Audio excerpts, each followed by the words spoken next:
All right. Welcome, everybody. We are in section 122 now, and this is called unemployment. My name is Isaiah, and I am a teacher from the United States. I've been working with HZad education now for about 1 year and a few months, but I've been teaching online for about 4 years. I've been working with students from over 100 countries around the world and helping them to work on their English skills and vocabulary, grammar, pronunciation. And I help them prepare to take on new jobs, to study for different tests, language tests that you need to get into different universities or some specific job. So I think it's relevant that we're discussing unemployment today. Of course, this is related to the previous section, which was about job seeking. So this is going to be discussing the concept of unemployment, when you do not have a job. So we're going to look at some vocabulary words to give you some ideas about how to talk about unemployment. We're going to be looking at some phrases and some grammar concepts that can help you to build sentences and to communicate with others about the concept.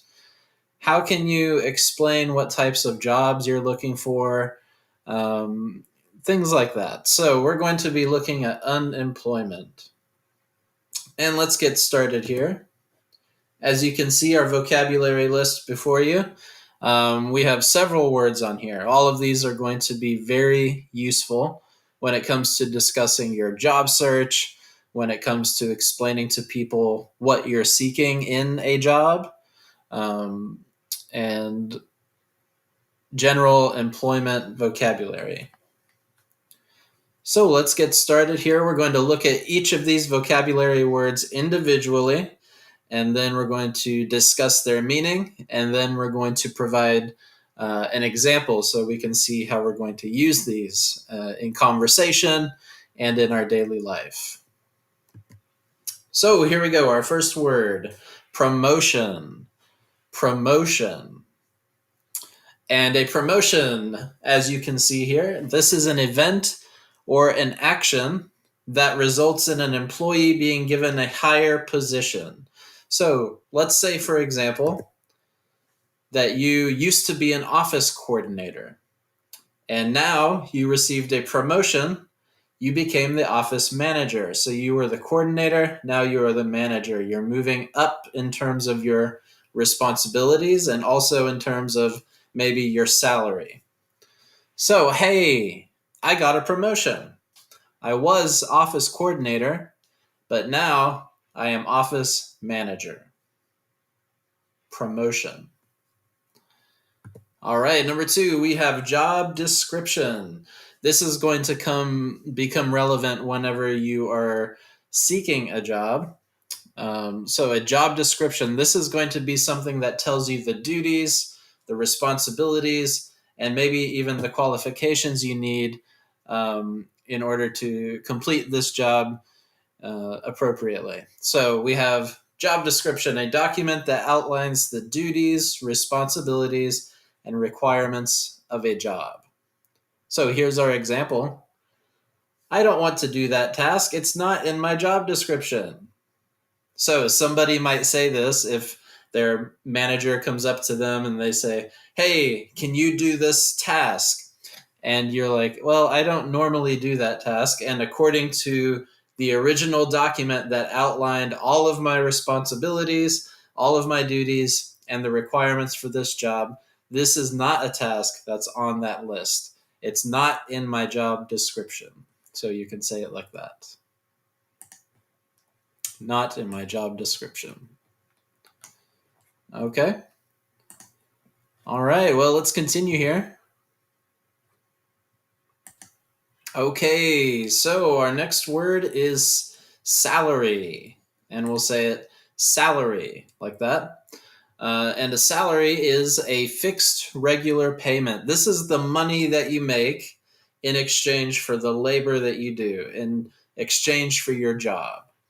So this is typically paid to people on a monthly basis or every other week.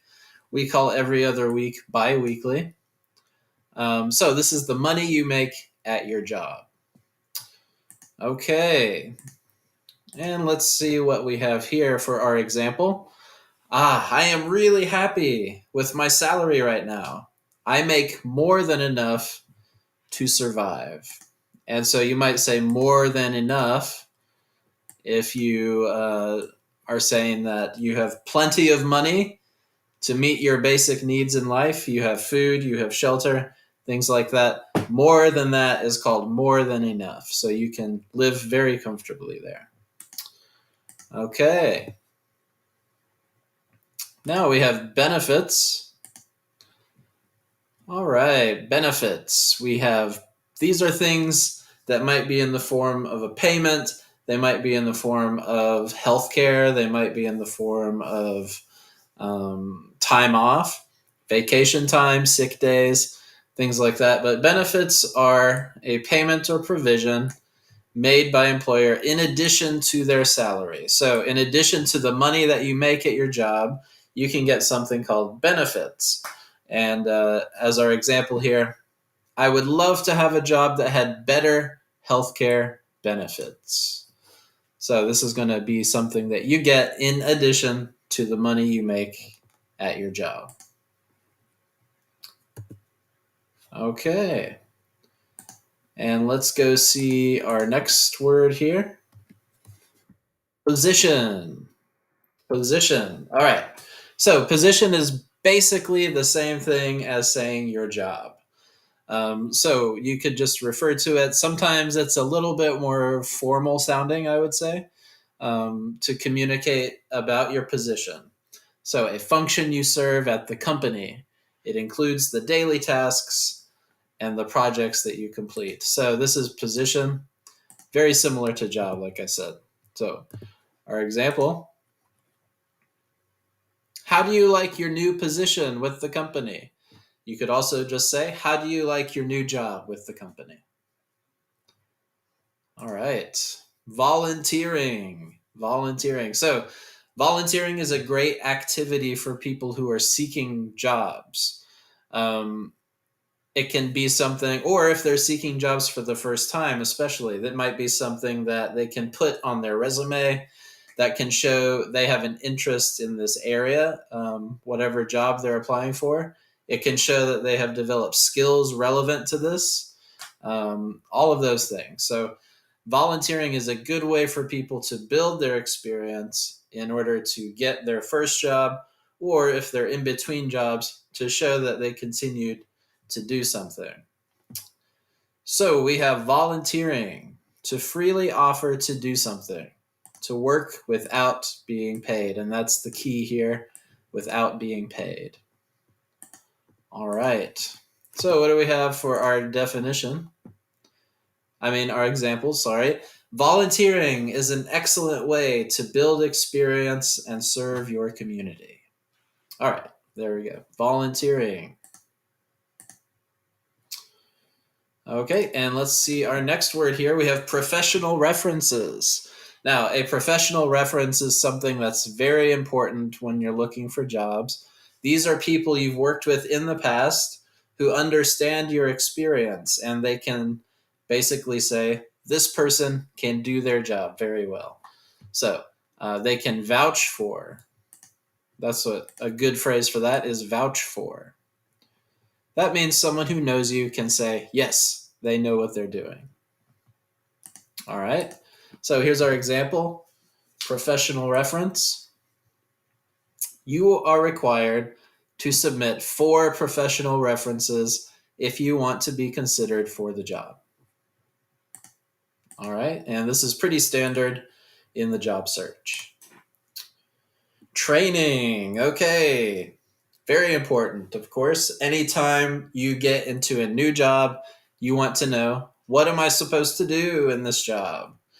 So training describes that process, teaching you certain skills you need, or maybe showing you different processes that are common in that specific workplace. But this is knowledge that is required, skills that are required, processes required in this job. So our example, before you begin your job,